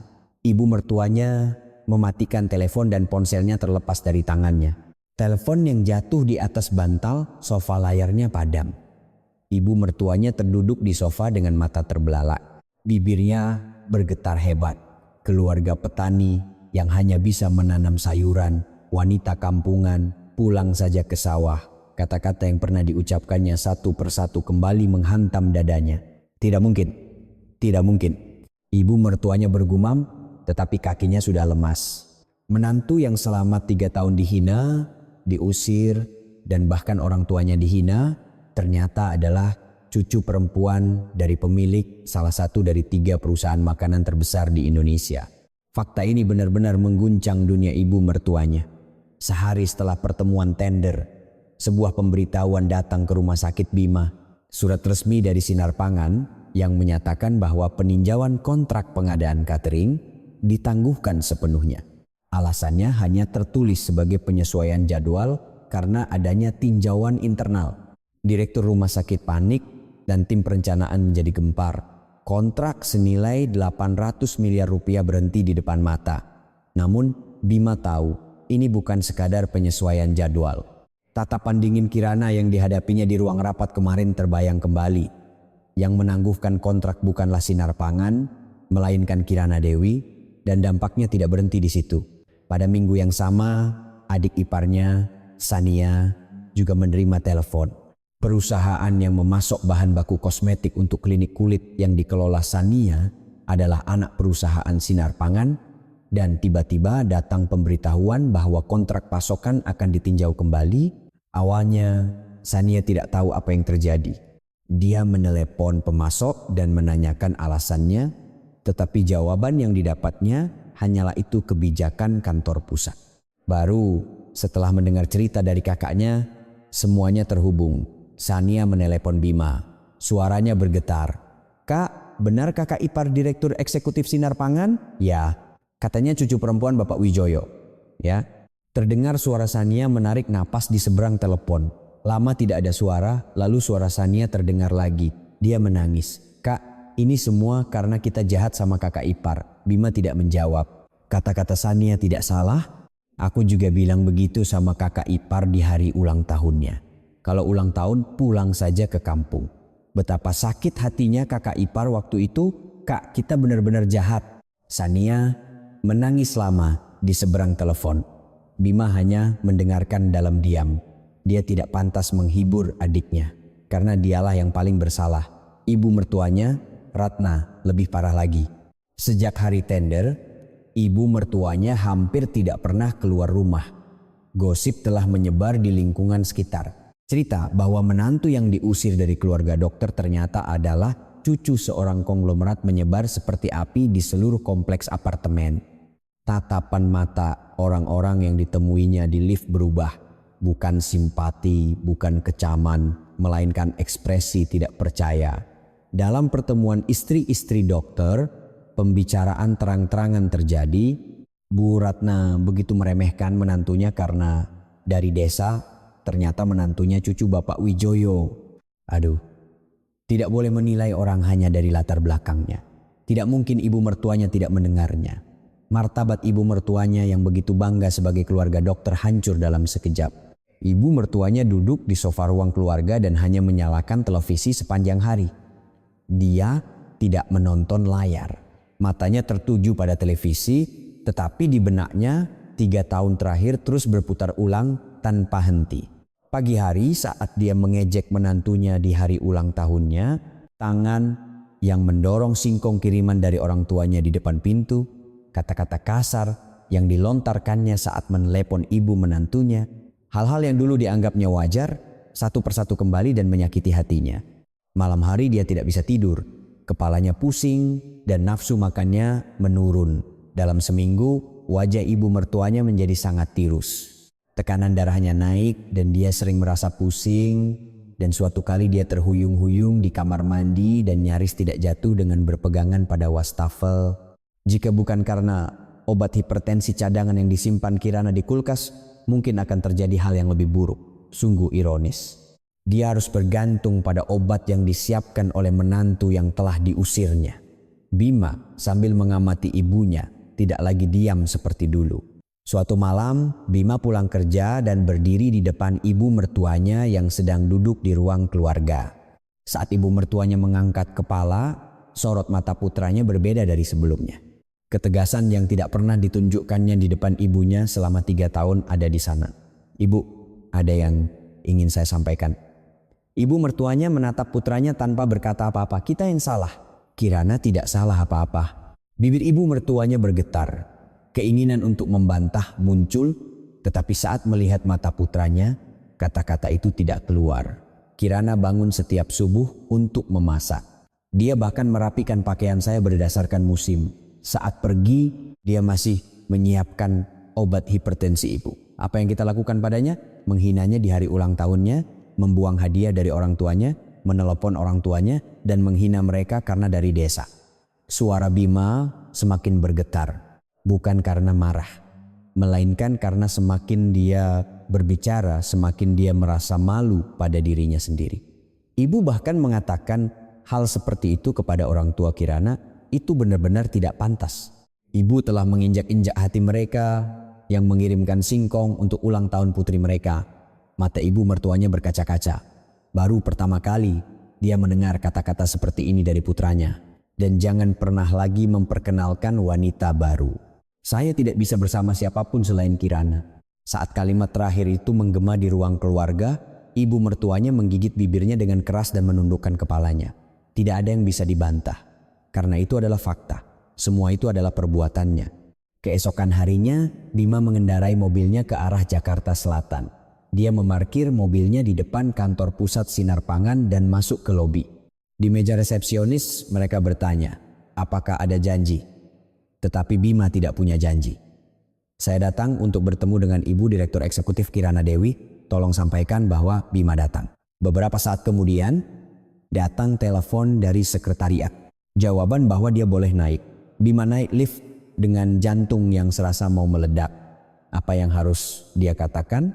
Dengan wajah seperti apa dia harus menemuinya? Pikirannya kosong, tidak ada yang dipersiapkan. Hanya ada satu hal yang harus disampaikannya. Bukan di lantai 35, melainkan di ruang direksi lantai 40. Pintu terbuka dan di dalam kantor yang luas, Kirana berdiri di dekat jendela. Dia mengenakan setelan hitam dan menatap pemandangan kota Jakarta, lalu perlahan berbalik. Ekspresinya masih tenang. Namun, ada sedikit keterkejutan di salah satu sudut matanya saat Bima muncul. Bima berdiri di depan pintu dan menatap Kirana. Orang yang sama dengan yang ditemuinya di ruang rapat beberapa hari yang lalu, tetapi hari ini terlihat sedikit berbeda. Ada raut kelelahan. Terpikir olehnya bahwa orang ini juga tidak sedang melewati waktu yang mudah. Bima melangkah maju 1-2 langkah lalu berhenti di depan Kirana. Dan perlahan-lahan dia berlutut. Mata Kirana membelalak, tindakan yang tidak terduga. "Mas Bima, apa yang kamu lakukan?" "Bangun, aku akan bangun setelah kamu mendengarkan." Bima berbicara dengan kepala tertunduk. Suaranya pecah, tetapi setiap kata memiliki bobot. "Aku melakukan ini bukan karena kamu cucu konglomerat. Bahkan ketika aku tidak tahu siapa cucu siapa, setelah kamu pergi, aku menyesal setiap hari. Setiap kali aku membuka lemari pakaianmu, setiap kali aku berada di dapur yang dingin di pagi hari, setiap kali aku membaca catatan yang kamu tinggalkan." Bahu Bima gemetar. "Seandainya kamu hanya putri petani desa pun, aku seharusnya melindungimu. Aku seharusnya mengatakan tidak kepada ibu. Aku seharusnya tidak menandatangani surat cerai. Selama 3 tahun tidak pernah sekalipun membelamu adalah hal paling pengecut dalam hidupku." Suara pria yang berlutut itu menggema pelan di kantor yang luas. "Aku benar-benar minta maaf, Kirana." Kirana menatap Bima dari atas. Dia menggigit bibirnya dengan keras. Matanya memerah. Dia mencoba menahannya. Dia telah menahannya selama 3 tahun, jadi dia pikir dia bisa menahannya di sini juga. Tetapi dia tidak bisa. Kata-kata Bima menyentuh hatinya. "Seandainya kamu hanya putri petani desa pun, aku seharusnya melindungimu." Satu kalimat itu adalah kata yang ingin dia dengar selama 3 tahun. Air mata jatuh dari mata Kirana. 1 tetes, 2 tetes. Semakin dia mencoba menahannya, semakin banyak yang keluar. Dia menyeka air matanya dengan punggung tangannya, Tetapi tidak ada gunanya. Kirana yang tidak pernah sekalipun menangis di depan orang lain sejak meninggalkan rumah mertuanya, kini menangis di tengah-tengah kantor direktur eksekutif. Kirana merasakan bahwa hati Bima sudah berubah bahkan sebelum dia pergi. Saat Bima berkata di ruang rapat, "Setelah kamu pergi, aku menyesal setiap hari." Sorot matanya tidak bohong, dia bisa membacanya. Lutut ini, air mata ini, dia tahu itu tulus. Namun Kirana meraih lengan Bima untuk membantunya berdiri sambil menggelengkan kepalanya. "Bangun Mas Bima." Bima mengangkat kepalanya. Mata Kirana juga penuh dengan air mata, tetapi suaranya meskipun bergetar tetap jelas. "Aku mengerti perasaanmu. Aku juga tahu itu tulus, tapi belum sekarang." Kirana mundur selangkah. "Memaafkan bukan sesuatu yang bisa aku lakukan sekarang. Aku juga butuh waktu." Bima perlahan berdiri. Dia menatap wajah Kirana, dia menangis tetapi sorot matanya masih kokoh. Orang ini bukan Kirana yang dulu. Atau mungkin dia memang orang seperti ini, hanya saja Bima tidak mengetahuinya. "Aku akan menunggu berapa lama pun," kata Bima. Kirana tidak menjawab, melainkan menatap keluar jendela. Senja mulai menyebar di atas kota Jakarta. Jarak di antara mereka berdua masih jauh, tetapi untuk pertama kalinya mereka menatap ke arah yang sama. 3 bulan berlalu. Musim semi berlalu dan musim panas tiba. Selama 3 bulan itu, Bima setiap minggu mengirimkan surat tulisan tangan kepada Kirana. Bukan email, bukan pesan teks, melainkan surat yang ditulisnya sendiri dengan tangan. Pergi ke toko alat tulis untuk membeli surat, mengeluarkan pulpen dan menulis. Semua itu adalah yang pertama dalam hidupnya. Surat pertama canggung. Dia tidak tahu harus menulis apa, jadi setelah duduk selama 1 jam, dia akhirnya menulis 1 baris. "Kirana, aku minta maaf karena hanya bisa memikirkan kata maaf." Di surat kedua, dia menulis tentang masa pacaran mereka. Hari pertama mereka bertemu, Kirana sedang makan sandwich di bangku depan rumah sakit. Saat dia menyapanya, Kirana tersenyum malu-malu dan memberinya separuh sandwich.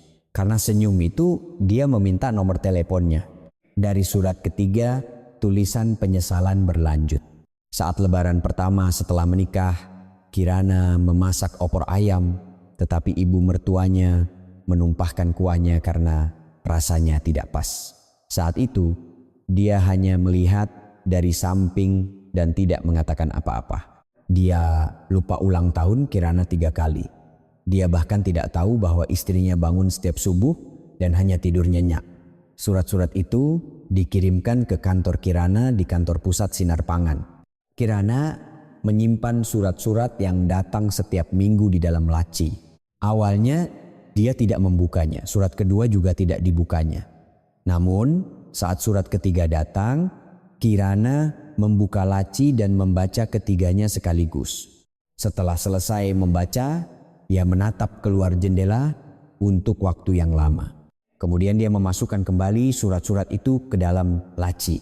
Dia tidak membalasnya tetapi juga tidak membuangnya. Selama 3 bulan Bima telah berubah.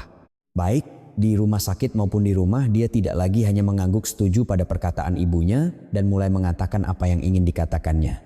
Dan akhirnya dia mengatakan apa yang harus dikatakannya kepada ibunya. Suatu malam Bima duduk di depan ibu mertuanya. Ibunya terlihat jauh lebih tua dalam 3 bulan terakhir. Pipinya cekung dan lingkaran hitam di bawah, matanya sangat jelas. "Ibu, apa?" "Jika ibu tidak meminta maaf secara langsung kepada Kirana, saya juga akan menjaga jarak dengan ibu." Ibu mertuanya mengangkat kepalanya. Dia bisa melihat dengan jelas bahwa mata putranya serius dan ibu juga harus pergi ke orang tua Kirana dan meminta maaf secara langsung. Atas kata-kata kasar yang ibu ucapkan di telepon, atas hadiah yang ibu buang, ibu harus bertemu langsung dan meminta maaf. Ibu mertuanya lama tidak berkata apa-apa. Itu adalah hal yang harus dilakukannya dengan menurunkan harga dirinya sampai ke dasar. Namun selama 3 bulan ibu mertuanya juga telah berubah. Setiap malam dia tidak bisa tidur. Kata-kata yang diucapkannya terus terulang. Dan setiap kali dia mengambil obat hipertensi dari kulkas, wajah menantunya terbayang. Meskipun dia tidak mau mengakuinya, dia tahu bahwa dia salah. Yang pertama bergerak adalah Sania. Sania tidak bisa menunggu 3 bulan dan menemui Kirana lebih dulu dari Bima. Di lobi kantor pusat Sinar Pangan, dengan suara gemetar dia berkata kepada resepsionis, Saya datang untuk menemui Ibu Direktur Eksekutif Kirana Dewi. Tolong sampaikan bahwa Sania datang. Beberapa saat kemudian datang telepon dari sekretariat bahwa dia boleh naik. Sania terus menyeka air matanya di dalam lift saat pintu ruang direksi lantai 40 terbuka dan dia berhadapan dengan Kirana. Sania langsung menangis. Kakak ipar, Kirana menatap Sania dalam diam. Mata Sania bengkak. Itu berarti dia sudah menangis sebelum datang ke sini. Kakak ipar, aku benar-benar jahat. Sania mencoba melanjutkan, tetapi suaranya terus terputus karena tangisan. Kirana diam saja menunggunya. Aku mengatakan hal seperti itu di hari ulang tahunmu, menyuruhmu pulang ke kampung, meremehkanmu, semua itu salah. Aku mendukung ibu dan menyakiti hatimu. Aku benar-benar minta maaf kakak ipar, maafkan aku. Sania menundukkan kepalanya dalam-dalam, bahunya bergetar hebat karena menangis. Kirana dengan lembut memegang bahu Sania. Dia tidak mengatakan apa-apa tetapi tangannya terasa kuat. Sania semakin menangis karena sentuhan tangan itu.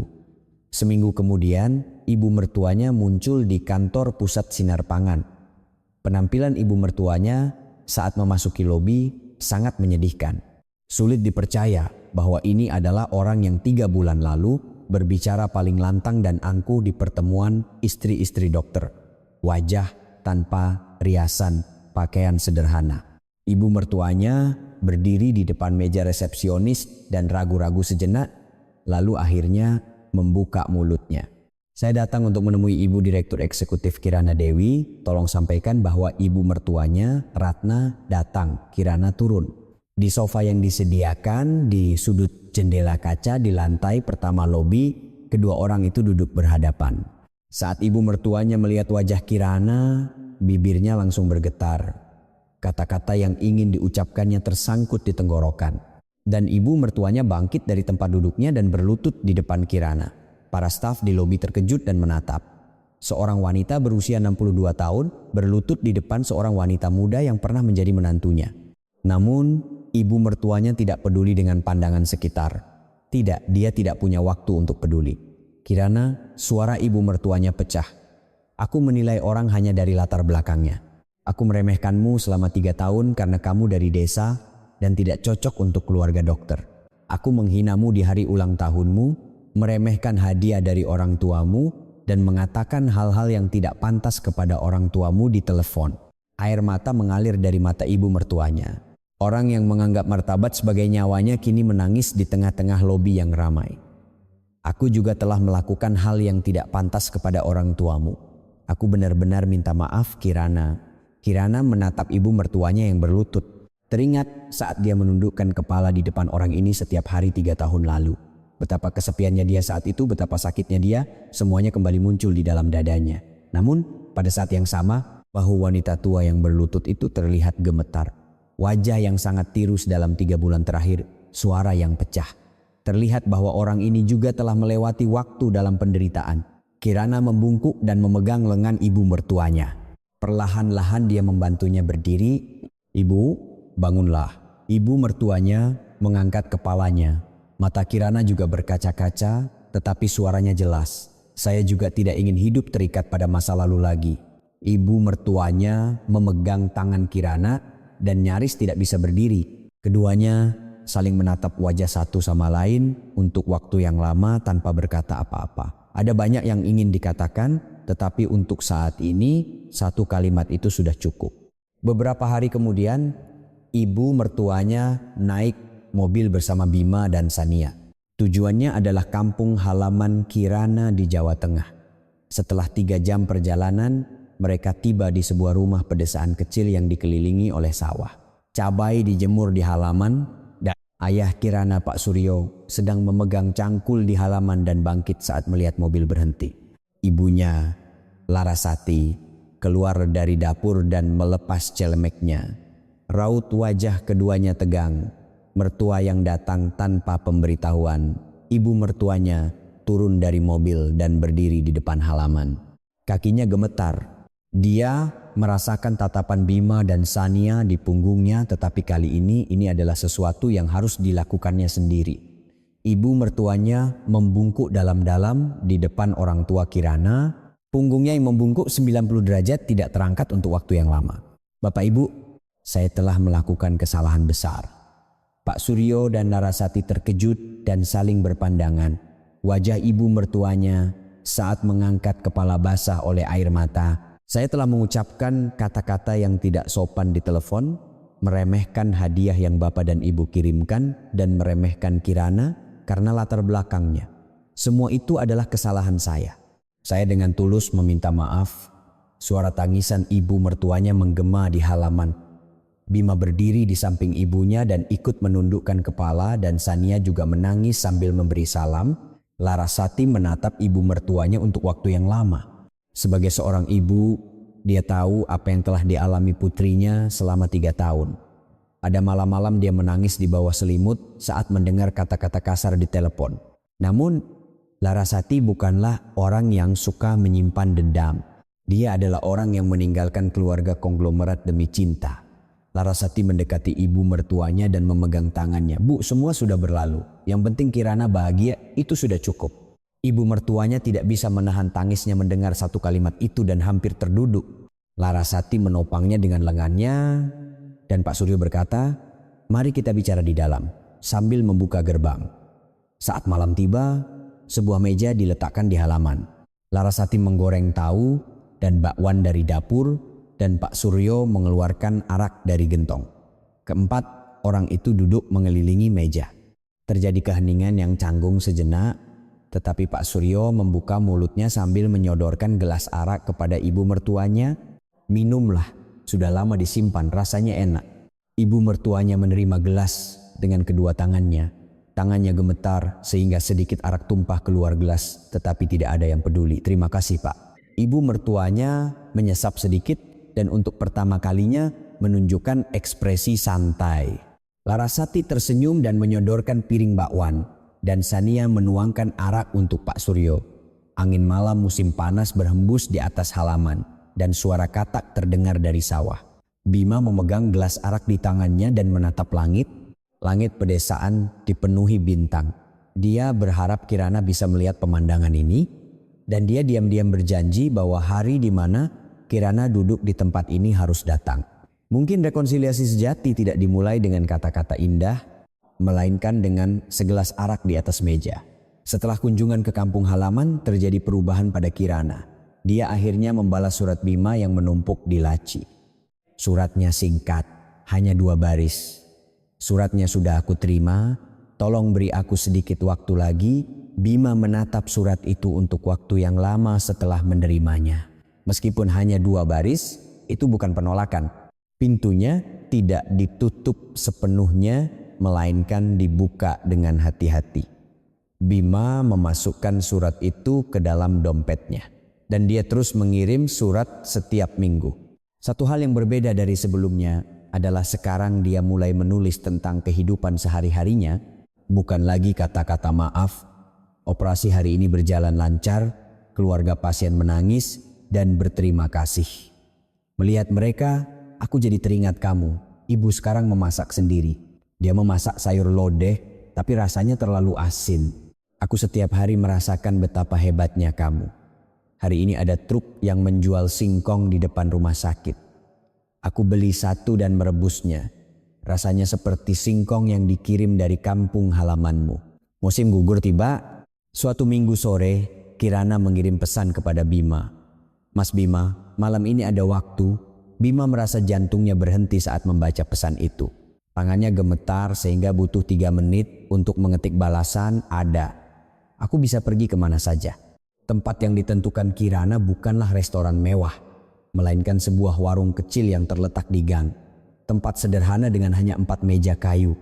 Bima tiba lebih dulu dan duduk menunggu di sudut. Saat pintu terbuka dan Kirana masuk, Bima langsung berdiri. Kirana tidak mengenakan setelan jas, dia mengenakan kaos rajut dan celana jeans yang nyaman. Bukan penampilan seorang direktur eksekutif Sinar Pangan, melainkan Kirana yang santai seperti saat mereka masih tinggal bersama. Mata Bima langsung memanas. Keduanya duduk berhadapan. Mereka memesan sayur lodeh, telur dadar, dan sambal. Bukan menu yang istimewa. Namun keduanya tahu, yang penting bukanlah makanannya, melainkan fakta bahwa mereka duduk bersama di tempat ini. Terjadi keheningan yang canggung untuk waktu yang lama. Bima membuka mulutnya lebih dulu. Terima kasih sudah terus membaca suratku. Kirana berhenti saat hendak menyendok sayur lodeh. Dia mengangkat kepalanya dan menatap Bima. Cerita tentang singkong yang paling lucu. Bima tertawa. Kirana juga tertawa. Momen pertama di mana tembok yang telah dibangun selama lebih dari 3 bulan akhirnya retak, Mas Bima. Kirana meletakkan sendoknya dan berkata, tolong janjikan satu hal padaku, apapun, jangan pernah lagi diam. Saat kamu harus membelaku, tolong jangan diam saja. Baik itu di depan ibu atau di depan siapapun. Bima menatap mata Kirana dengan tajam. Tidak ada keraguan sedikit pun. Kali ini aku pasti akan membelamu. Apapun yang terjadi, Kirana menatap mata Bima untuk waktu yang lama. Kata-kata yang begitu ingin dia dengar selama 3 tahun kini disampaikan dengan tulus. Kirana mengangguk. Itulah jawabannya. Dengan makan malam di sebuah warung kecil, keduanya memulai awal yang baru. Tidak ada deklarasi mewah, tidak ada janji besar. Hanya ada kepercayaan yang tenang di antara semangkuk sayur lodeh. Bertahun-tahun berlalu. Suatu pagi musim semi, Kirana keluar dari kamar mandi dan berkata kepada Bima, Mas Bima, sepertinya aku hamil. Bima berhenti saat hendak meletakkan cangkir kopinya. Dia menatap wajah Kirana, dia tersenyum malu-malu. Bima bangkit dari tempat duduknya dan mendekati Kirana. Dia tidak bisa berkata apa-apa dan dengan hati-hati memeluk istrinya. Bahunya bergetar. Terima kasih Kirana, terima kasih banyak. Reaksi keluarga yang mendengar berita itu seragam. Ibu mertuanya, Ratna, langsung menangis saat menerima telepon. Setelah menangis lama, dia akhirnya berkata, Kirana, jaga dirimu baik-baik. Aku akan memasak sayur katuk untukmu. Kali ini aku yang akan memasaknya.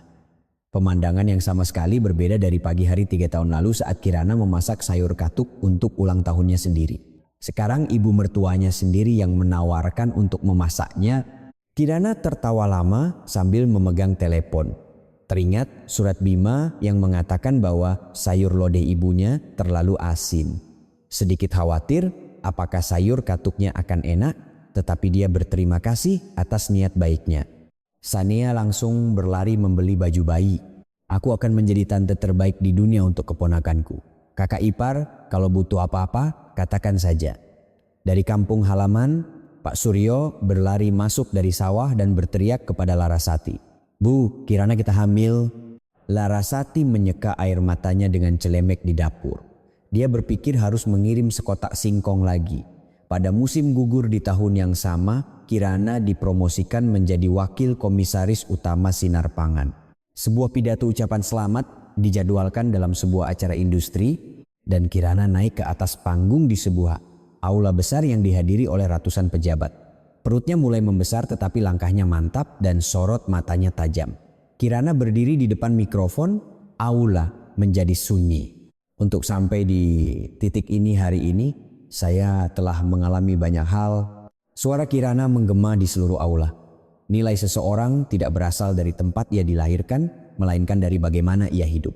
Dia berhenti sejenak dan menatap ke belakang kursi penonton. Di sana, 4 orang duduk berdampingan. Ibu mertuanya Ratna, suaminya Bima, adik iparnya Sania, dan ayahnya Pak Suryo serta ibunya Larasati yang datang dari desa. Ratna menutupi mulutnya dengan kedua tangannya dan menangis. Bima menatap istrinya dengan mata berbinar. Sania terus menyeka air matanya sambil tersenyum cerah. Pak Suryo dengan canggung merapikan dasinya dan Larasati memegang erat tangan suaminya sambil menatap putrinya. Kirana menatap wajah-wajah itu satu persatu dengan perlahan. Hatinya menghangat. Dan saya pikir memberikan kesempatan lagi kepada orang yang bisa benar-benar berubah juga merupakan sebuah keberanian. Tepuk tangan meledak dari kursi penonton. Kirana tersenyum di atas panggung. Wanita yang 3 tahun lalu menangis sendirian di depan wastafel dapur kini tersenyum di depan ratusan orang. Di belakang, keluarganya menangis dalam diam di tengah suara tepuk tangan. Setelah acara selesai, keluarga menunggu Kirana di lobi. Saat Kirana keluar, Ratna yang pertama kali mendekat dan memegang tangan menantunya. Kirana, kamu benar-benar hebat. Pidatonya sangat bagus. Kirana tersenyum dan menggenggam erat tangan ibu mertuanya. Pemandangan yang tidak terbayangkan 3 tahun lalu. Malam itu, seluruh keluarga naik mobil menuju kampung halaman. Mereka makan malam bersama di meja yang disiapkan Larasati dan minum arak di meja di halaman. Di meja yang sama, tempat mereka duduk dengan Canggung 3 bulan lalu, kali ini tawa tidak berhenti. Malam semakin larut dan satu persatu masuk ke dalam. Kirana sendirian di halaman. Dia meletakkan tangannya di atas perutnya dan menatap langit pedesaan. Langit dipenuhi bintang. Bintang yang sama seperti yang diceritakan Bima dalam suratnya. Ponsel di sakunya berdering. Nama yang tertera di layar adalah kakek. Kirana menjawab telepon, kakek. Kirana, aku sudah lihat video pidatonya hari ini. Bagus sekali Kiranaku. Kirana tertawa sambil meletakkan tangannya di atas perutnya di bawah cahaya bintang. Kakek, aku bahagia. Terdengar suara napas Bapak Wijoyo berhenti sejenak di seberang telepon. Seperti suara menelan emosi lama yang muncul. Suara yang bergetar kembali terdengar. Ya, Kiranaku, itulah kata yang paling ingin aku dengar. Kirana mematikan telepon dan menatap langit. Malam yang dipenuhi bintang. Cerita yang dimulai di desa ini 3 tahun lalu berakhir seperti ini. Tidak, bukan akhir, melainkan awal. Dengan kehidupan kecil di dalam perutnya, kebahagiaan sejati baru saja dimulai. Kirana bergumam pelan. Sekarang saatnya untuk benar-benar bahagia. Angin berhembus di atas halaman dan cahaya bintang diam-diam turun di atas wajah Kirana. Jika cerita hari ini meninggalkan sedikit gema di hati Anda, silakan mampir lagi sesekali. Jika Anda punya waktu, tinggalkan satu baris kalimat hangat untuk tokoh utama dalam cerita ini. Mungkin hati itu akan membantu seseorang untuk bertahan esok hari.